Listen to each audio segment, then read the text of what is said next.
I open my door to a biting wind and find a stranger shivering on my doorstep, eyes pleading for warmth. A shard of cold air slices through the foyer as I turn the key, carrying pine and snow straight into my bones. Before me stands a man, draped in a coat, so saturated, it drips onto the threshold. His head is bowed, hair plastered to his forehead, and the collar pulled so high I see only the hollow of his shoulders and the plume of his breath. I freeze mid-step, heart pounding as instinct warps into compassion. 11 winters I've weathered here in this wooden cottage, but never have I felt more helpless, caught between self-preservation and mercy. The wind howls, rattling the panes, and I sense his silent plea, not for refuge alone, but for human kindness. "Come in," I murmur, surprising myself.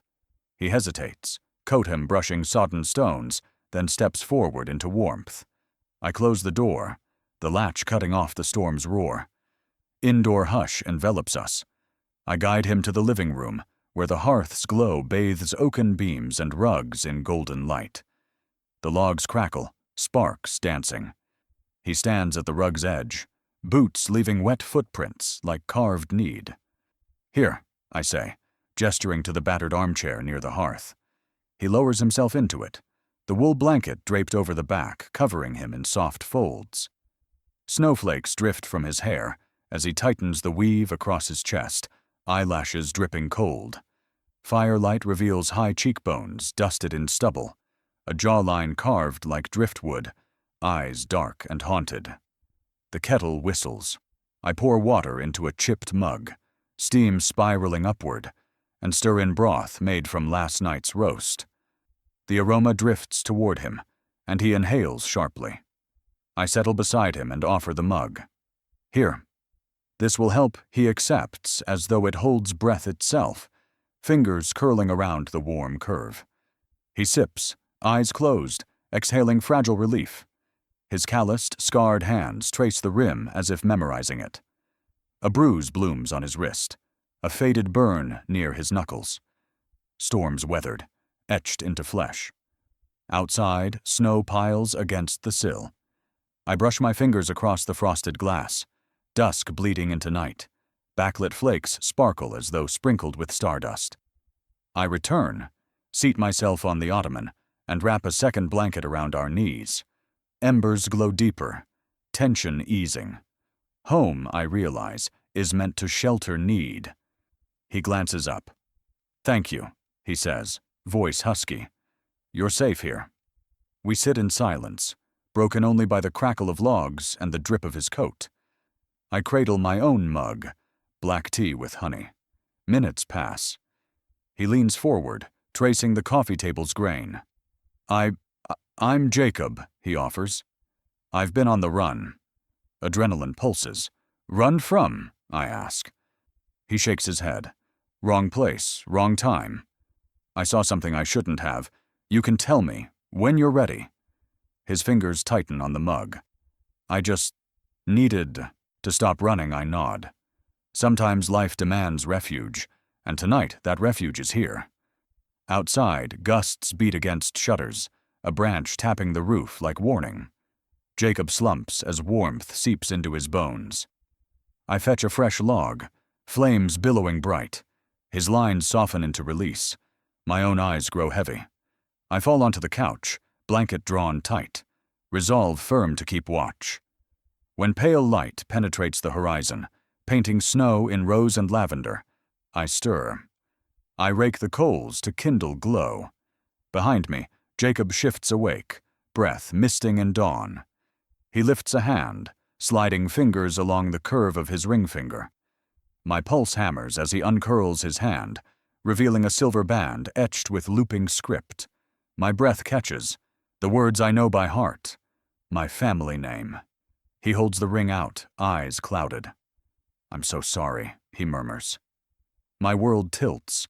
The fire crackles, snow drifts, and in that suspended moment, I realize the truth of who he is, and the legacy, heavy on us both. I raise my trembling hand to touch the inscription, the letters blurring as my heart seizes. How did this ring, meant for my grandmother, end up around his finger? Outside, the world remains frozen, but inside, the revelation thaws every certainty I held. And as dawn breaks fully, I know our lives are forever entwined in a story neither of us could have foreseen. Embers still glow as he wakes, whispering a name that sends a jolt through my veins. Morning light filters through frost-rimmed windows, painting the living room in pale gold. I stir from half-sleep on the couch and blink at the soft hiss of dying embers in the hearth. Jacob sits in the armchair, head tipped forward, lips moving in a murmur. A name I recognize from years ago, one my mother spoke only in hushed tones. My chest constricts. I half rise, careful not to spill the coffee I carried to check the fire. Steam curls from the mug, carrying cinnamon and nutmeg.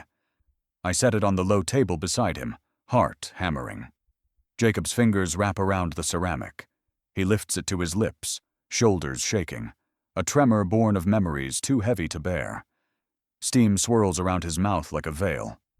"Do you remember?" he rasps, gaze urgent. I lean forward. "Remember what?" I whisper.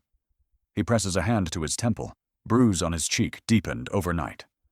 "I saw her," he breathes, "before the fire. She called my name. My breath catches. My mother died in that blaze. The hearth I keep lit in remembrance was the stage for tragedy." Jacob tugs the blanket tighter, scars on his hands telling of more than one kind of burn. "It wasn't an accident," he says. "I was there, looking for answers. I heard her voice. It sounded like a warning. My heart races." He leans forward, eyes wide. "I've been chasing shadows ever since." I move to the fireplace, stirring the coals. Sparks leap upward, the flames alive with his confession. "Jacob," I say softly, "you're safe here. You don't have to chase ghosts alone." He meets my gaze, raw intensity in his storm-gray eyes. "I can't rest," he insists. "Not until I know what happened, and who silenced her." Fragments of childhood flood me. Frantic calls, my father's cries, the acrid scent of smoke. The obituary said accident, but I always suspected more. "Tell me everything," I urge. Jacob clasps his hands. 6 years ago, I was a detective on the arson task force. We tackled cases written off as accidents. Her case? It hit too close. I nod. "It was your family's estate. This cottage," he says. "I was assigned to investigate the fire. At first, it seemed like insurance fraud. But then I found her journal. My mother's journal. I had given up hope it survived. Her entries spoke of threats, of someone desperate to silence her. Notes about meetings, clues hidden behind paintings. She wrote that if anything happened, I should know she never intended to set that fire." I tremble. He continues. "She thought she was onto something big. She disappeared that night, just after locking the east door. I heard her call my name, her last words to me. Echo. Protect the cottage. I thought she meant the house. Now I wonder if she meant the truth." Jacob gazes at her photo on the mantel, regret flickering in his eyes. "I left convinced it was an accident. I've chased leads ever since, but I needed to hear her voice again." The fire's glow dims, the room warping into cold realization. "Jacob," I whisper, "you heard her voice in this room?" He nods, tears pooling. "Right here." Silence floods the space. The wind outside has died, snow drifting silent against the panes. "I need answers," he says. "I need to finish what I started. For her. For you." Compassion hardens into resolve. My mother's secret beckons us forward, veiled by time and flame. Jacob reaches into his pocket and pulls out a battered wallet. He reveals a gleaming silver badge stamped with the city seal. Detective assigned to my mother's cold case. The fire's glow dances across the metal as he pins it to my coat lapel. My heart lurches. I invited him in as a stranger, but now I realize he's the key to unlocking the truth buried in ashes, and to the danger that may still lurk in my home. Under the fire's glow, he confesses he's not a stranger, but a fugitive from the law. The firelight trembles across Jacob's face as he turns from the hearth, eyes rimmed with exhaustion and fear. Our half-drunk cups sit on the low table, steam rising in lazy spirals. Outside, the night stretches endless and dark, but here, by the crackling fire, the world feels dangerously small. He rubs his temples as though trying to erase memory, but the pain lingers. I settle on the edge of the couch, blanket pooled at my ankles, watching him gather each word with care. The hearth's warmth retreats, replaced by the weight of his presence. "I'm not who I said," Jacob begins, voice unsteady. The words hang heavy. I lied about why I was on the run. My heart sinks. The fire pops in response. He paces a few steps, pulling out a crumpled envelope. "I didn't flee by accident," he confesses. "I was framed." A tremor threads through me. I rise, standing beside him. The kettle's faint whistle punctuates the hush. His jacket hangs, heavy with guilt. "I was investigating corruption within my department," he continues, voice dropping. "Officials using their badges to cover rackets, including the fire that killed her." His fingers twist the envelope. "Her," I repeat, breath catching. My mother's death was ruled accidental, but I never believed it. Memories flood back. Flames. My father's screams. The hearth's glow now a pale mimic of comfort. He lifts his head, eyes brimming. "She uncovered evidence that could have toppled them. So they silenced her and called it an electrical fault." He swallows. "I found her journal. I know who did it." A distant sound ruffles the night. Sirens, faint but growing. My pulse thunders. He's not merely confessing. He's vowing justice. Guilt coils in me. I recall the warmth I offered him, the trust I placed. If these men are dangerous, they'll come looking and find us here. Jacob kneels before me. I sink to my knees, too, the blanket falling away. He takes my hand, fingers rough, grip desperate. "Please," he pleads, voice raw. "Say nothing. Promise you'll keep this to yourself, or they'll come for me. And you." His eyes glisten with urgency. I nod, heart lodged in my throat. "I promise," I whisper. The sirens grow louder. I straighten. "We need to think fast. Is there somewhere safe?" Jacob shakes his head. "No, this cottage is the only sanctuary I've found." He glances at the window, where red and blue lights flicker across the snow. Then, heavy knocks at the door. "Bang! Bang! Bang!" My cousin's voice bursts through, urgent and breathless. "Aunt Mara, open up!" They've matched his description. "Police are 3 blocks away." Jacob's hand goes slack in mine. The silver ring glints oddly in the firelight, a beacon of my family's secrets, and now a call to danger. I press a finger to my lips, heart racing. Outside, footsteps thunder up, the path Jacob's eyes plead for escape as the knocks split the night. The door rattles, and I realize the safety of yesterday is gone. Now, I must decide. Keep my promise and risk his capture, or break my word to protect the man who taught me that truth burns brightest at midnight. Pale morning light reveals a photograph that shatters everything I thought I knew.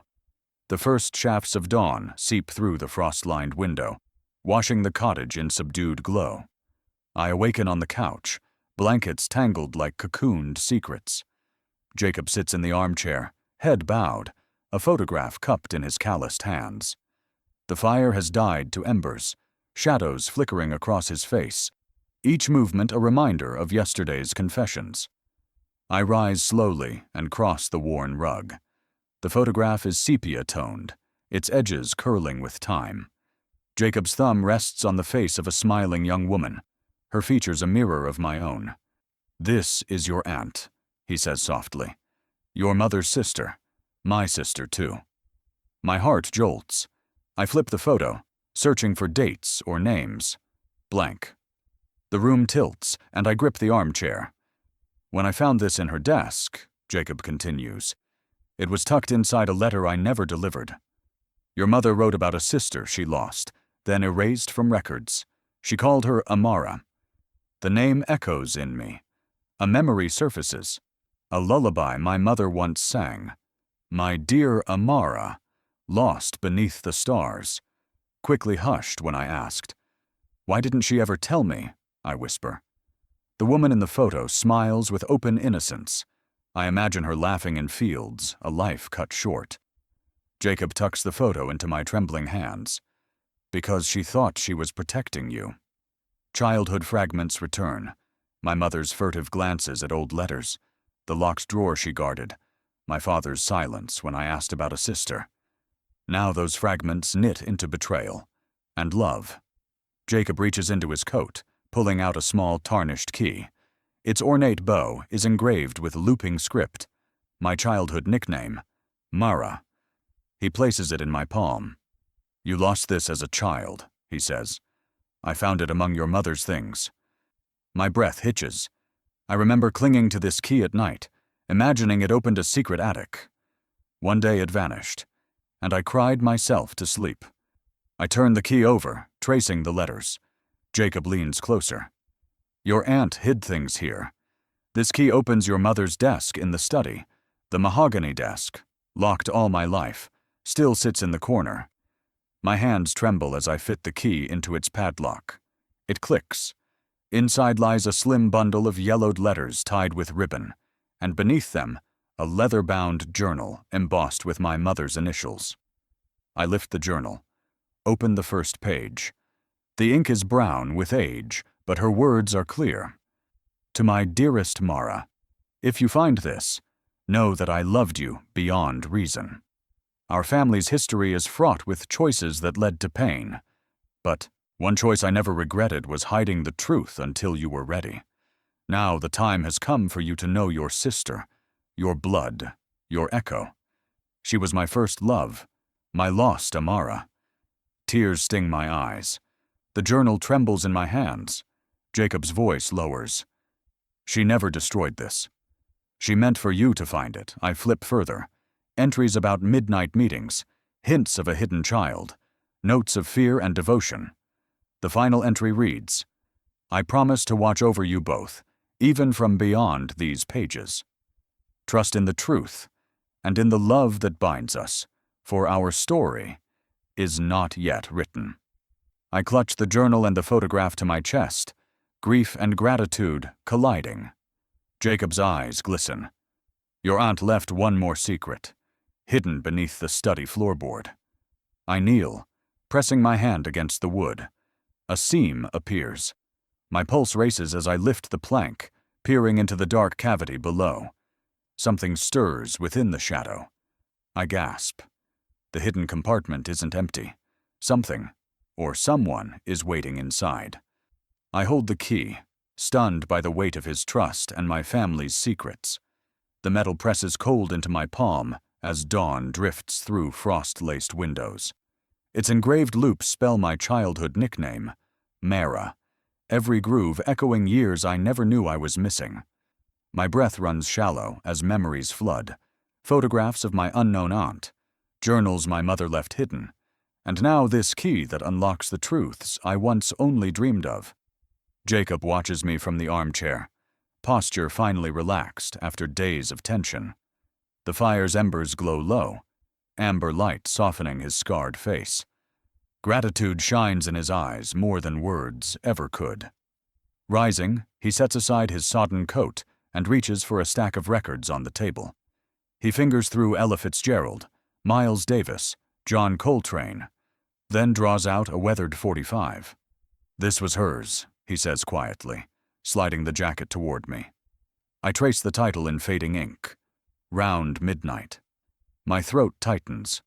I remember sleepless nights as a child, hearing scratchy saxophone through the house on stormy evenings. The record is more than music. It's a bridge between past and present. Jacob's lips curve into the smallest smile. He cups my hand. I never thanked her, he murmurs. Your mother saved me once, and now you, letting me in, have saved me again. Guilt prickles at my chest. I remember his drenched figure collapsing at my door, and how hesitation nearly outweighed mercy. You don't have to thank me, I whisper. Anyone would have done the same. He shakes his head. No. You risked everything by sheltering me. A man with a police alert. That's more than kindness. That's courage. I stroke the key's engraving with my thumb. I only did what she would have done. My mother trusted strangers with her secrets. I'm just following her lead. His expression deepens, gratitude threaded with wonder. He sets the record on the turntable, lowering the needle. The scratch of vinyl blooms into smoky saxophone. I sink onto the couch beside him, the music curling into the quiet like a living thing. For a moment, time slows. The last embers sputter. The wind sighs through the eaves, and the cottage feels cocooned. His hand slips into mine. Fingers interlace, a silent pact born of history and new beginnings. Laughter follows soon after, light and unguarded. He mimics my grandmother's off-key humming. I recall how I once set off the smoke alarm trying to bake in the cast-iron stove. Our voices bounce from wooden walls, shadows of grief softened by the warmth of companionship. When the laughter ebbs, he studies me, eyes reflecting the turntable's gleam. I wish I could stay here forever, he admits softly. But my past won't let me rest. I nod, understanding. Then leave with answers. With justice. He glances around. The photographs, the journals, the key gleaming between us. Promise me you'll keep searching. For her truth. For mine. I promise, I say, heart steady. The key feels like more than memory. It's the start of something unbroken. The song fades, leaving a hush filled only by the creak of beams and the whisper of wind. Dawn brightens outside, snow glittering under pale sunlight. Inside, the cottage pulses with fragile hope. Then 3 sharp knocks rattle the doorframe. The record skids to silence. Jacob stiffens, every muscle alert. My cousin's frantic voice breaks through. "They're here to arrest him!" The warmth of music drains away. Footsteps crunch in the snow outside. I clutch the key tighter, torn between blood and promise. Knowing whatever I choose will decide both our fates. My cousin storms in, breathless from sirens. Her fury meets his calm resolve. The front door slams so hard the walls shudder, and my cousin bursts into the living room, cheeks flushed pink and eyes blazing with panic. Behind her, the wail of distant sirens crescendos, a relentless drumbeat that sends tremors through my chest. She's clutching her phone in one hand, badge in the other. His detective badge, the emblem I had hoped to keep hidden. Her voice cuts through the hush like a knife. "What the hell is going on here?" I rise from the couch, heart hammering. Jacob sits forward in the armchair, blanket pooled at his feet, expression composed despite the chaos erupting around him. The firelight flickers across his face, revealing calm eyes that meet my cousin's fury with patience. He lifts a single eyebrow and inclines his head in quiet greeting, as though nothing could ruffle him. My cousin thrusts the badge toward him. "You lied. You're a fugitive. Now you're a cop. Make up your mind." Her voice cracks on the last word, mingling fear with anger. She flicks her phone's screen to show the flashing police alerts. Wanted for breaking and entering, arson investigation lead. The colors glare in the lamplight like threats. Jacob stands slowly, body straightening into detective's posture. His hands rest calmly at his sides as he steps forward into the amber glow. "I'm both," he says quietly, voice steady. "I'm a detective, on a covert assignment to reopen your mother's case." He meets my cousin's incredulous stare, unwavering. I've been operating off the books, tracking the same leads she followed before the fire. My cousin's face drains of color, anger bleeding into shock. She stares at him, mouth parted, as though trying to redefine every memory of our mother through this astonishing revelation. You're working her case," she repeats, voice barely above a whisper. The fire's flames dance across the walls, casting shifting shadows on Jacob's face, half detective, half enigma. I feel the tug of 2 worlds at war within me. My cousin is my blood, my mother's daughter, raised on her lap and her lullabies. Her fury is righteous. How dare I harbor a stranger wanted by the law? Yet compassion blooms for Jacob, the man who carried my family's secrets in his pocket, who honored my mother's memory with every step. My throat tightens as I step between them. Enough, I say softly, tone edged with authority I hardly feel. He helped me uncover the truth about Mom. He saved my life. My cousin's eyes flick to mine, hurt and confusion mingled in hurt. Jacob meets my gaze, gratitude sparking in his eyes. He nods once, acknowledging my claim. My cousin takes a ragged breath, glancing toward the window where blue and red lights dance across the snowdrifts. "They're coming," she says, urgency spiking her voice. She tucks her phone into her pocket and straightens, resolve crystallizing in her stance. "Detective, if you're serious, you need to face them with the truth." Now Jacob's jaw sets. His calm cracks just enough to reveal a flicker of tension beneath. He glances at me. An unspoken question. "Will you stand with me?" My heart pounds so loud I worry he'll hear it. I step forward, pressing a hand to his arm. He inhales, then turns to face my cousin squarely. "I will," he says firmly. "But first," he reaches into his coat pocket and produces a sealed envelope. "This belonged to her. I need you both to hear what she wrote, in her own words, before anyone else." My cousin's brows knit in suspicion, but she nods curtly. We gather in a loose semicircle by the hearth. Jacob places the envelope on the coffee table, the seal cracked just enough to reveal my mother's handwriting. The sirens grow louder. A storm at our door. The flame light flickers on the envelope's creases as Jacob opens it, revealing a single folded letter. He lifts it carefully, as though handling glass. My hands tremble at the table's edge, torn between the need for family loyalty and the pursuit of justice.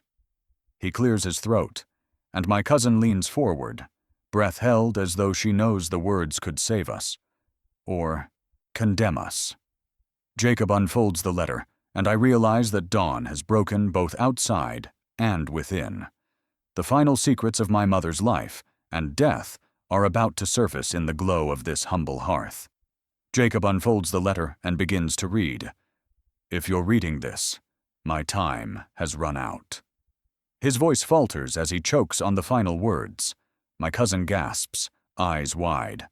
The fire's glow catches his tears as he whispers, "Mom named the person who betrayed her." We lean in, hearts pounding, as the letter reveals the name that will turn our world upside down. He utters my mother's sister's name, and every hidden memory erupts. The moment Jacob's voice pours the single name across the room, Amara. The air seems to shiver in place. Dawn's first fragile rays filter through frost-laced window panes, painting the library in pale gold. But nothing glows as brightly as the spark of recognition ignited in my chest. My heart hammers so loudly I fear its echoes will give me away. My cousin stands opposite me, eyes wide and unblinking. She clutches the faded cloth in her fist, knuckles white, the embroidered rose vines pressing into her palm like accusations. For a heartbeat, the three of us remain frozen in the hush after his revelation, voices trapped in throats, stiff with shock. Outside, the wind stutters, rattling the window frame as though eager to carry our secret to the world beyond these walls. I swallow, forcing myself to remember the journals tucked away in the attic, pages of my mother's tiny looping script that spoke of a sister so dear she was almost myth. Each entry carried the weight of hidden fears. Amara must never disappear again. Protect her until my last breath. I'd buried those diaries beneath autumn leaves and old wool blankets, telling myself I was honoring her memory by leaving the past alone. But now her name hurls me backward, splintering the veneer of my carefully ordered life. Jacob steps forward, boots creaking softly on the antique rug. His storm-gray eyes hold mine with urgent intensity, and the embers of the hearth flicker like a living heartbeat behind him. He holds out a scrap of the dress my aunt wore the night she vanished, its fabric still threaded with rose vines. "This was found in the safe house," he says quietly, breath catching on the word safe, alongside her diary entries, in a chest she locked for me. My cousin's face pales further, disbelief warping her anger into something raw and unguarded. She vanished with that chest locked," she whispers, voice trembling. The embroidered cloth slips from her grasp, drifting to the floor in a silent confession of trust betrayed. I crouch to pick up the fragment, fingertips brushing the delicate threads. Despite age, the roses hold a shimmer of color, and the vine pattern curls around my fingertips like a cryptic poem. My breath catches. A child's memory surfaces. Me, wide-eyed on my grandmother's lap, watching her sew that very vine pattern into a gown while humming a lullaby I can no longer recall. Jacob leans in, placing a steadying hand on my shoulder. "Your mother kept the key to that chest," he says, nodding toward the tarnished key engraved with your nickname, Mara. "She trusted me to uncover the truth, so I returned here." The room shifts beneath me, walls closing in with the weight of secrets now alive again. My cousin steps closer to the hearth, pulling the second blanket tighter around her. She glances at me, her eyes swimming with half-formed questions and sudden sorrow. I reach for her hand, lacing our fingers together in shared shock. The embers crackle, sending sparks dancing upward into the shadowed rafters. It feels as though the fireplace itself is breathing, its warmth no longer a comfort, but a spotlight aimed at the raw wound of our family's past. I rise unsteadily and walk to the bookcase where my mother's journals once lay hidden. My legs tremble, memory guiding my hand to a loose panel in the bookcase's side. I press it, and the shelf swings inward with a soft whoosh, revealing a narrow alcove lined with dust. Inside rests my mother's leather-bound journal, its cover cracked and softened by time. I lift it gently as though handling glass, feeling the pages rub softly against my palm. The sight of her initials emblazoned on the front, EC, sparks a rush of emotion so fierce it threatens to topple me. Jacob crouches beside me, eyes glistening. "Read her words," he urges, voice barely above a whisper. "Let her speak again." I flip open the journal to the first entry at random, and my mother's voice floods back. "My dear Mara, if you ever wonder why your world feels laced with secrets, know it is because love once demanded them. Your sister Amara. She was my joy, and my heartbreak. I hid her to keep her safe from those who would seek her in darkness." Tears blur the words. My cousin wraps her arms around me, a tremor running through her as though they share the same fragile core of grief. I continue reading, each line a thread weaving past and present into a single tapestry. Confessions of threats made on moonless nights, journal entries about midnight phone calls with an ally, Jacob's sister, who vanished without warning. As my mother's words paint the arc of her love and fear, Jacob's gaze drifts to the photograph that rests on the mantel, a portrait of two young girls in identical pinafores, one giggling, the other shyly hiding behind her sister. I realize now that the hidden sister was always there, in paint and print, in lullabies, and in heartbreak. I close the journal and meet Jacob's eyes, voice thick with unshed tears. "Why didn't she tell me?" I whisper. Jacob's jaw sets. She believed the world was too dangerous for two sisters to know each other. She sacrificed her own heart so you could live free, untouched by the storm. My cousin pushes back from the mantel, wiping her eyes. The crackle of the hearth shifts tone, warmth flickering uncertainly as though unsettled by our revelations. She exhales, glancing between the torn cloth, the journal, and Jacob's steady form. "Then we have to bring Amara home," she says, voice firm, "and we owe your sister the justice Mom never got." In that moment, the cottage feels alive with purpose. Ancient beams, sagging floorboards, and the heartwood beneath our feet converge into something sacred, a promise to right a century's wrong. Outside, The snow drifts weigh heavy on the eaves, but inside, a wind of renewal stirs. Jacob rises, face etched with fierce determination. He draws the tarnished locket from his breast pocket and opens it with a soft click. Inside sits a photograph of my mother as a young girl, a face both familiar and unmarked by time, eyes bright with the curiosity of childhood. My breath catches at the sight. This locket once lay against my mother's heart as she spun lullabies for 2 daughters. He holds the locket out to us, its chain looping around his fingers like the threads of fate. "I carried this with me," he says, "to remind me why I started this journey, and to guide me home." I step forward, feeling the weight of our shared past pressing into my chest, and place a hand on the locket's worn metal. The photograph inside is a seed of hope, proof that love endures beyond fire and betrayal. As I close the locket, a sudden knock thunders on the door, urgent, insistent, too loud to ignore. Jacob's hand falters on the locket's chain. My cousin's breath hitches as she steps toward the door.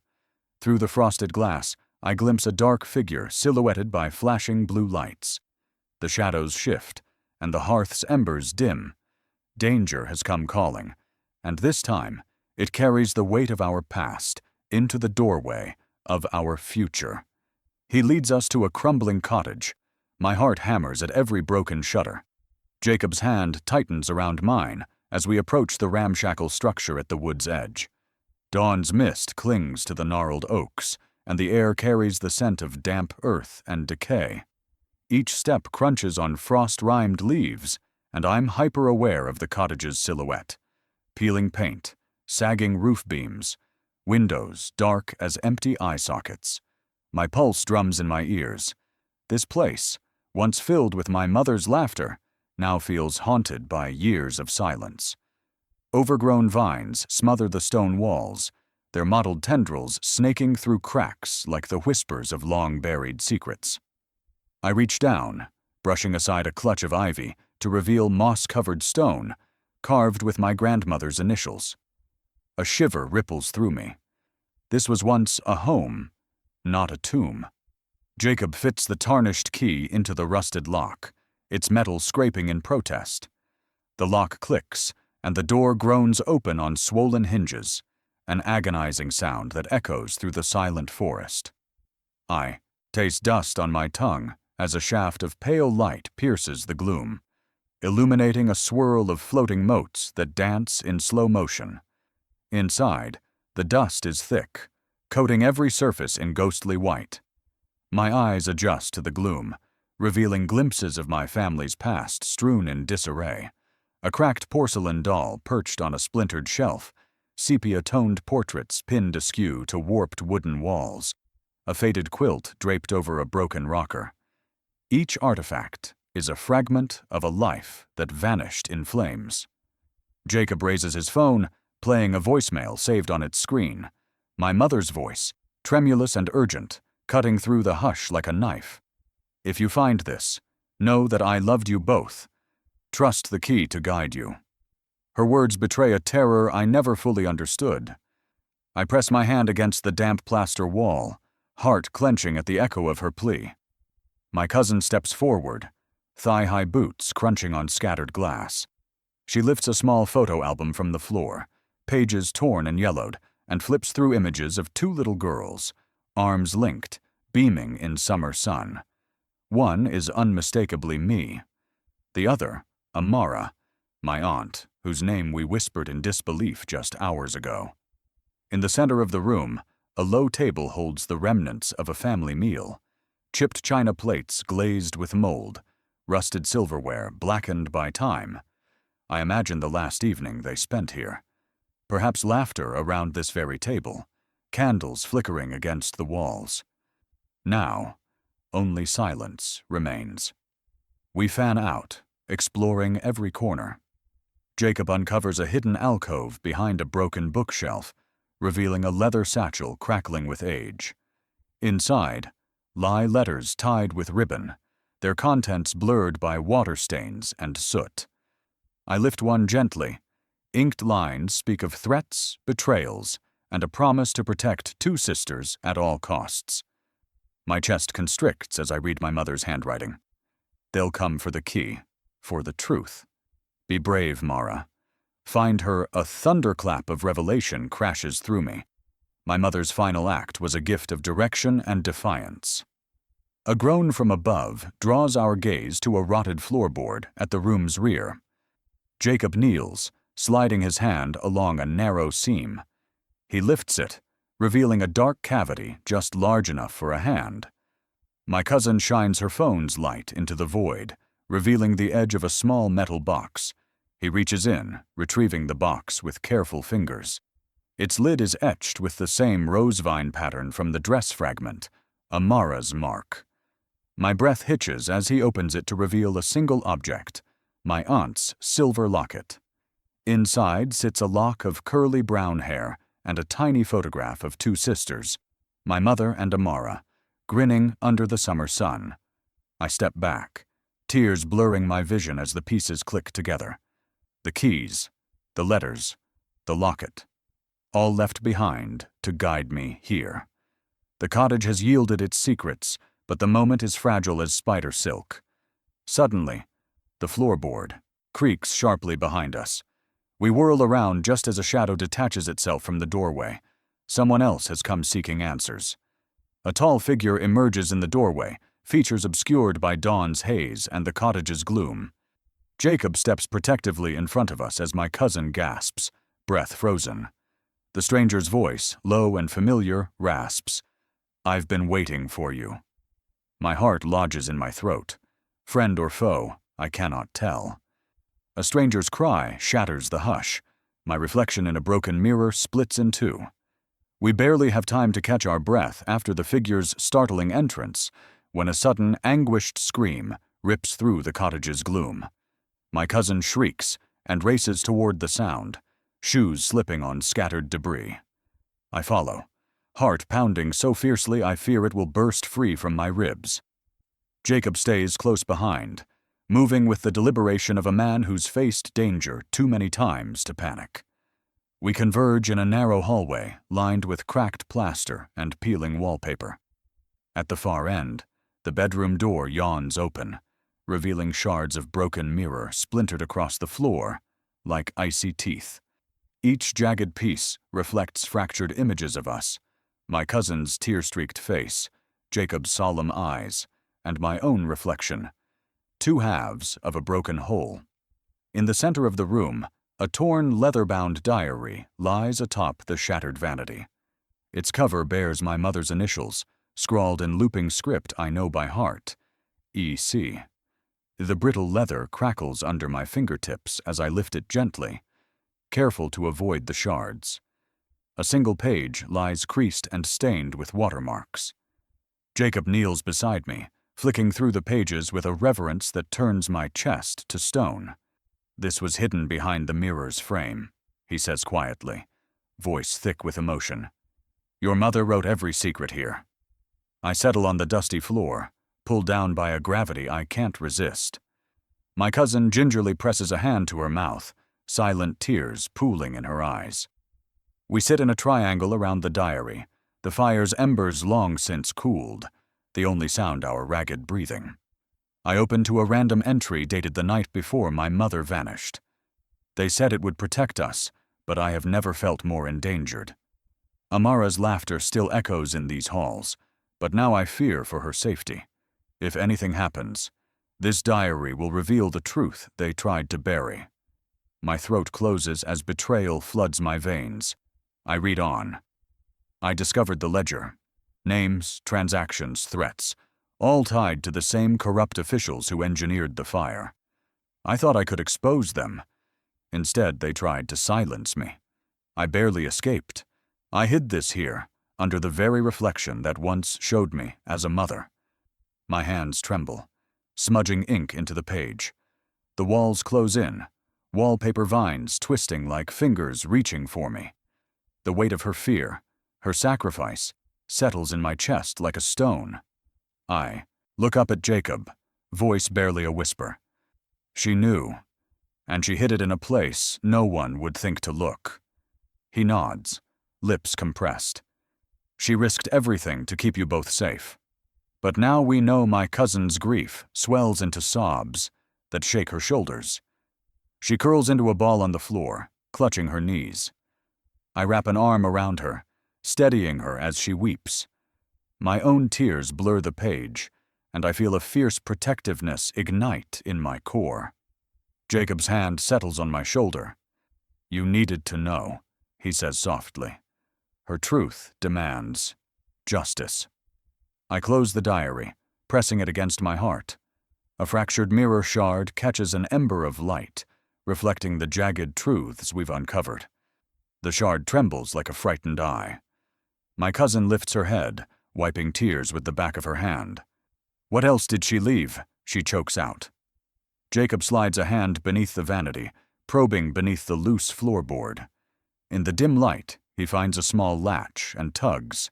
A hidden drawer pulls open with a soft click, as though conceding to years of secrets.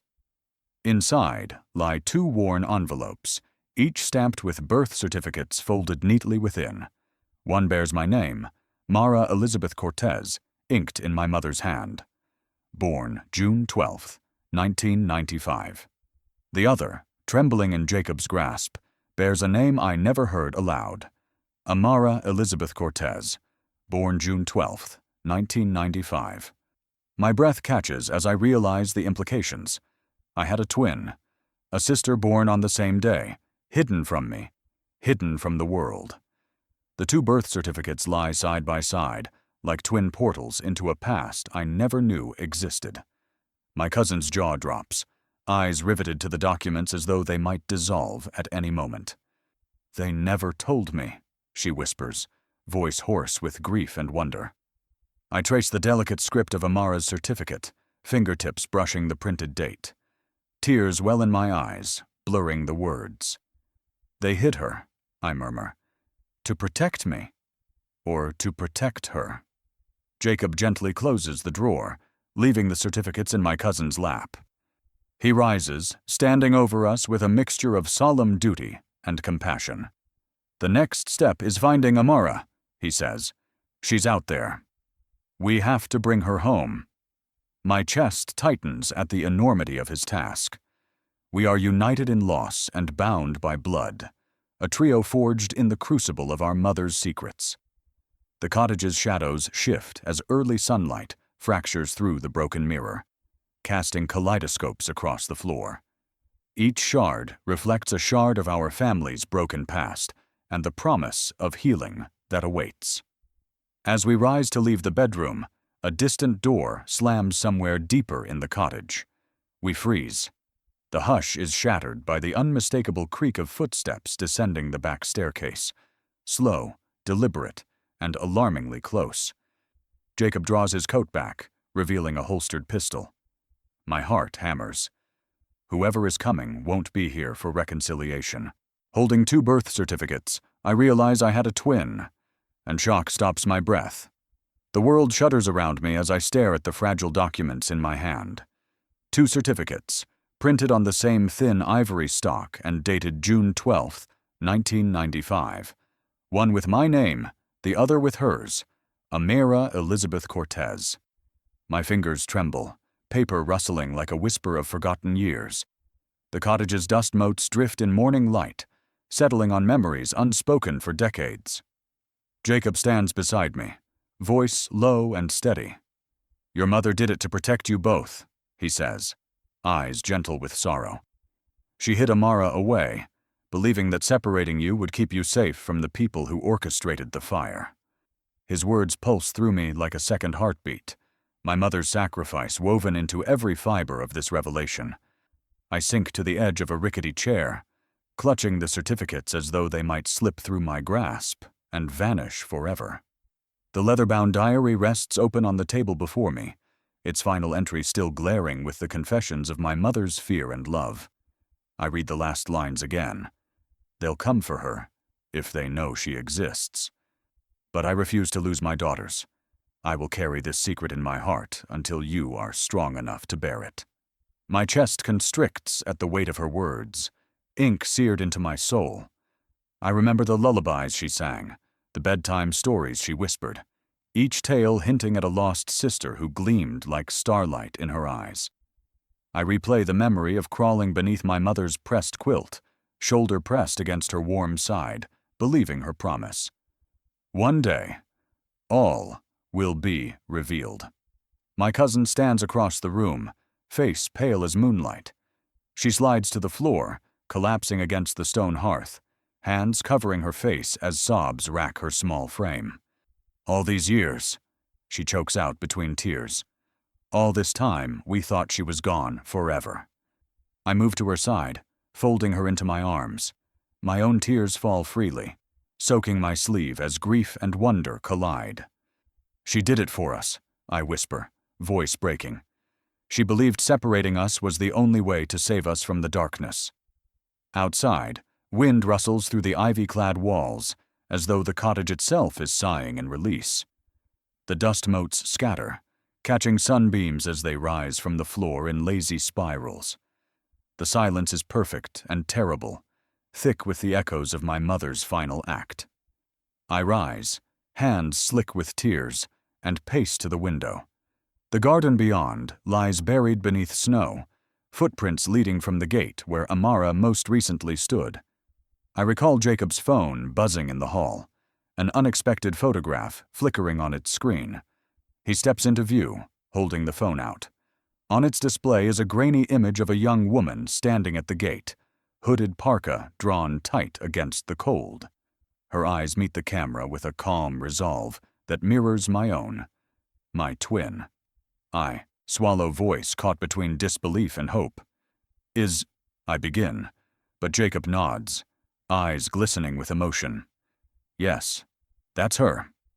My breath hitches as the photograph's edges blur before my eyes. The world tilts again. All my life, I believed I walked alone in my mother's shadow. Now I realize she carried us both, heart and soul, uncharted, hidden. The cottage creaks, as though affirming the revelation, its walls humming with longings and destinies long delayed. I clutch the certificates to my chest, pulse hammering like a frantic drum. Where is she? I whisper. Jacob retreats a step, placing a warm hand on my shoulder. She's waiting, he says quietly. At the gate, beyond those trees. The image on the phone is both invitation and test. My twin stands poised in the pale dawn, soaked in the promise of reunion and the tremor of uncertainty. The cottage door, once sealed by years of secrets, now stands between me and the sister I never knew. I return to the hearth, where my cousin has found her footing, tears still glistening on her cheeks. We exchange a glance, sisters united at last by tragedy and the fires of truth. I tuck the diary into the pocket of my coat, securing my mother's voice against my lung. Together, I murmur, voice both vow and question. We'll find her. Together. Jacob retrieves a worn scarf from his coat pocket, one embroidered with delicate rose vines, the very pattern Amara wore in that old photograph, and offers it to my cousin. She wraps it around her neck, looking every bit the sister I've longed for. I rise, breath steadying with determination. The gate beyond beckons, a threshold of reunion and reckoning. I cross to the door, hand hovering at the latch. The walls sway with the weight of decades, each plank humming with anticipation. With a deep breath, I turn the knob and step outside. The cold snaps at my cheeks, a bracing reminder that the world beyond carries its own truths, some bright as starlight, some shadowed by betrayal. I move toward the garden gate, where Amara waits in a circle of swirling snow. Each step crunches beneath my boots, echoing in the hush of dawn. My heart drums so loudly I fear it will break free, but I embrace its rhythm. This is the march home, the path toward a sister reunited. I halt 10 feet from the gate, breath misting in the frosty air as I lift a hand to steady my resolve. My twin, Amara, steps forward, her eyes reflecting the morning's glow and a question I feel in my bones. Jacob stands behind me, hand resting on the pocket where his badge, and her past, still hum. As Amara reaches out, snowflakes scatter across her scarf, and I realize this moment will bind us in ways we've only just begun to fathom. I step outside to face my twin, our mirrored eyes locked in stunned silence. The air outside is crisp with dawn's chill, trailing wisps of snow in gentle swirls around our boots. I pause at the weathered gate, heart hammering so loudly I can feel each beat in my throat. Across the small courtyard, Amara stands framed by ivy-draped stone walls, her features a perfect reflection of my own. In that suspended moment, time stretches, the world narrowing to the space between us.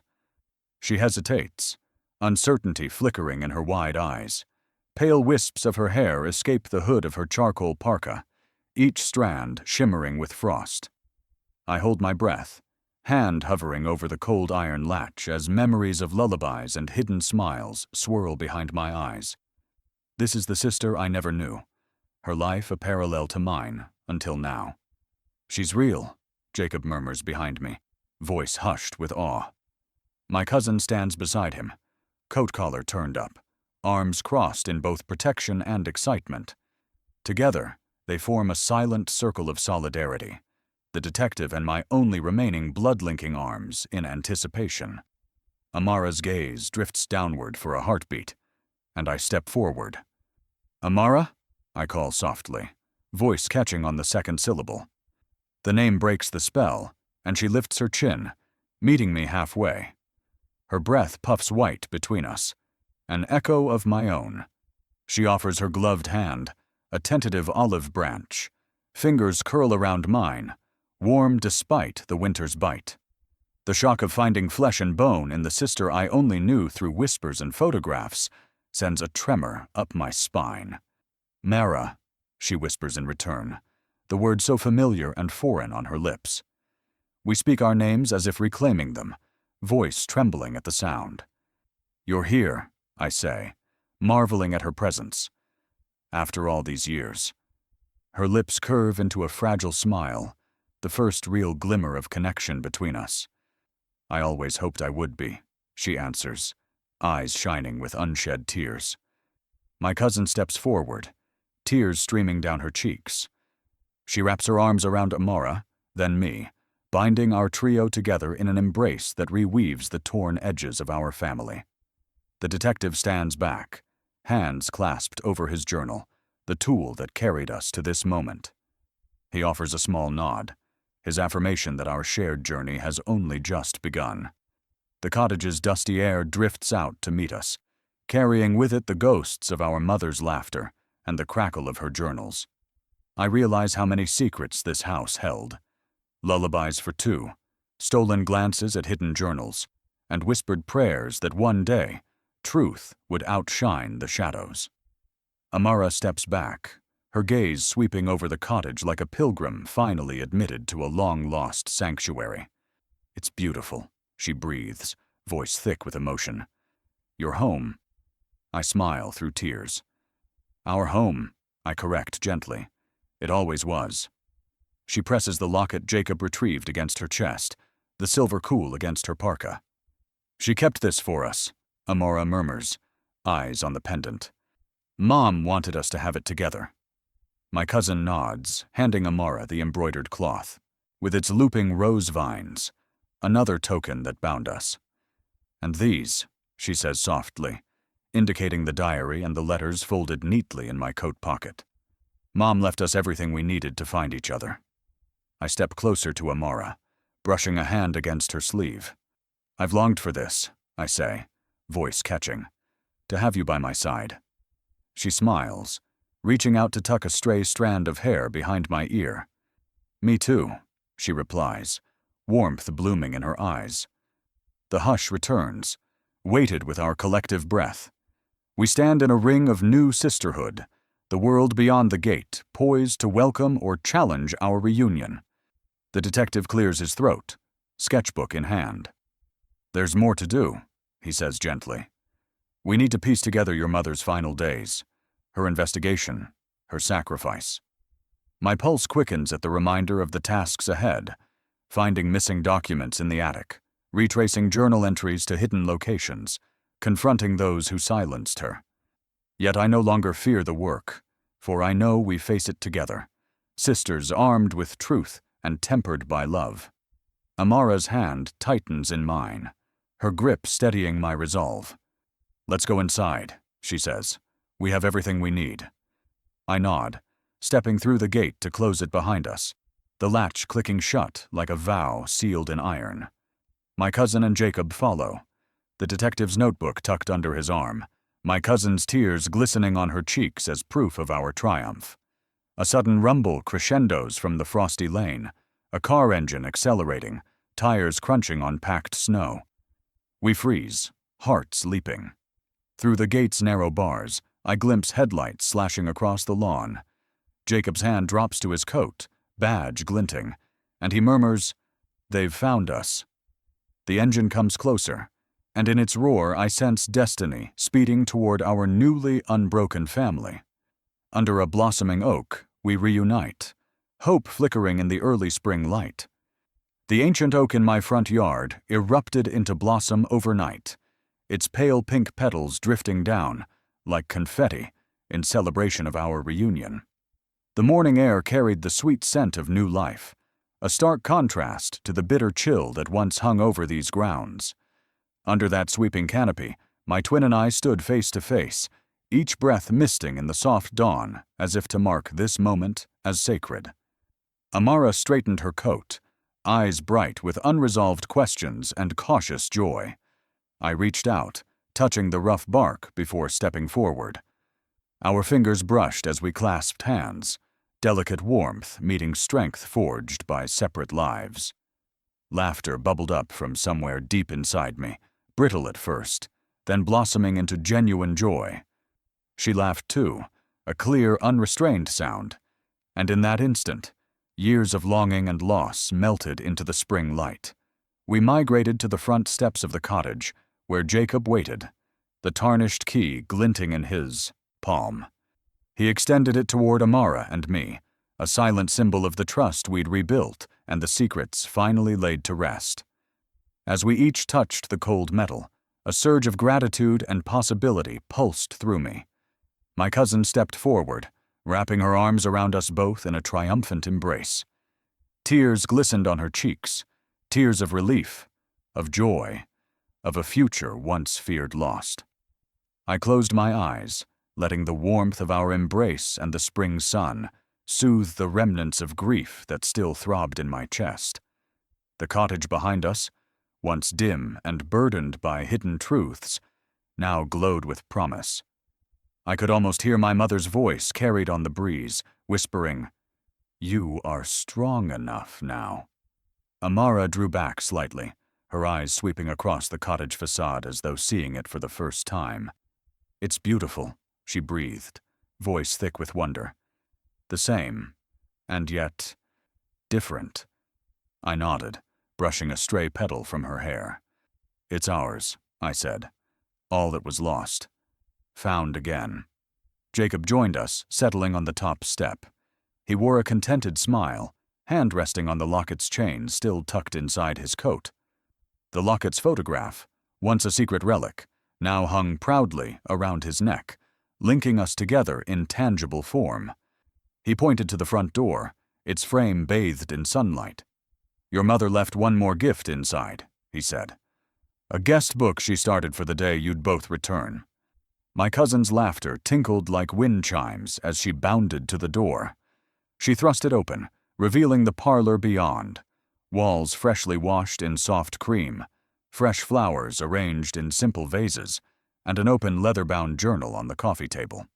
Flames flickered in the hearth as though welcoming us home. I crossed the threshold, breath catching at the sight of the journal's first entry, penned in neat, confident script. To my dearest daughters, today I begin this book in anticipation of your reunion. May these pages carry your stories, your dreams, and the joy I prayed you'd one day share. Love always, Mother. Tears pricked my eyes as I read her words, the final blossoming of my mother's love and hope. I ran a fingertip over the elegant loop of her signature, then looked up to find Amara watching me with tears reflecting the firelight. Together, we took turns writing in that guest book, scratching out our shared feelings, hopes, and plans for moving forward. My cousin, too, penned her gratitude and relief, rounding out the family's circle in ink and love. When the last page was filled, Amara and I stepped back onto the porch. The sky overhead had turned from pale gold to cerulean, and the garden beyond the oak showed the first green shoots of spring. I plucked a fallen blossom from the grass and tucked it behind her ear, so gently I felt like I might bruise the moment. She smiled, a radiant beam of newfound sisterhood. "Thank you," she whispered, and in her eyes I saw a flood of shared history and fresh beginnings. My cousin closed the door behind us, locking it with the tarnished key, then turned it once more to keep any lingering darkness at bay. She leaned on the frame, beaming. "Let's have breakfast in the kitchen," she suggested. "You know, just like old times." Her use of past tense sent a shiver of nostalgia through me, as though she believed we'd been sisters all along. I laughed, the sound buoyed by hope. "Old times," I agreed, and led the way back to the warmth of the hearth. Inside, the kitchen glowed with early light. Fresh croissants and coffee awaited on the table, alongside a pot of my mother's favorite blend and a vase of spring flowers rescued from the garden. As we sat, passing plates and laughter around the table, the past's weight seemed to lift with each shared memory and morsel of food. "Tell me everything," I urged Amara, eyes shining. "What was it like, growing up in another world?" she began, voice flowing as she recounted her childhood adventures, the foster families who tried to mend her wounds, the resilience she honed in solitude.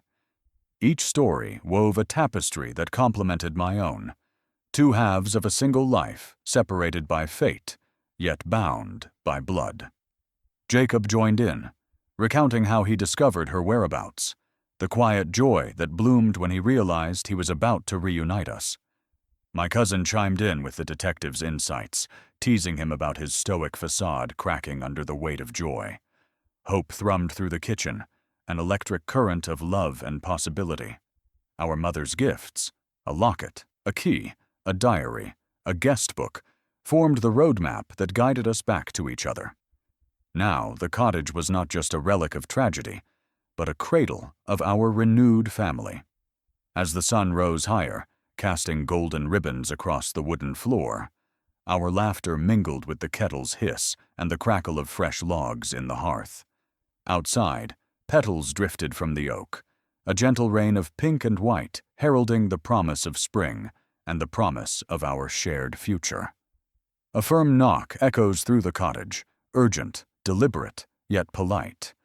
We freeze mid-laughter, knives paused over croissants. Jacob's hand tightens on his journal as my heart stamps against my ribs. My cousin exchanges a wary glance with me before rising. Through the frosted glass, I glimpse a figure in a dark overcoat, not one we know, yet undeniably drawn to our door. As she opens it, fresh petals swirl around her feet, and the visitor steps in, holding a sealed envelope addressed to Mara and Amara Cortez. My breath hitches. What final secret did Mother entrust to this stranger? Enjoyed unraveling this family mystery? Like this video and subscribe for more heart-pounding revelations. Comment below. Which twist grabbed you most? The twins' return, the secret diary, or the hidden key? Hit the bell so you never miss the next chapter of suspense and sisterhood. Share this story with a friend who loves a thrilling journey of secrets and redemption.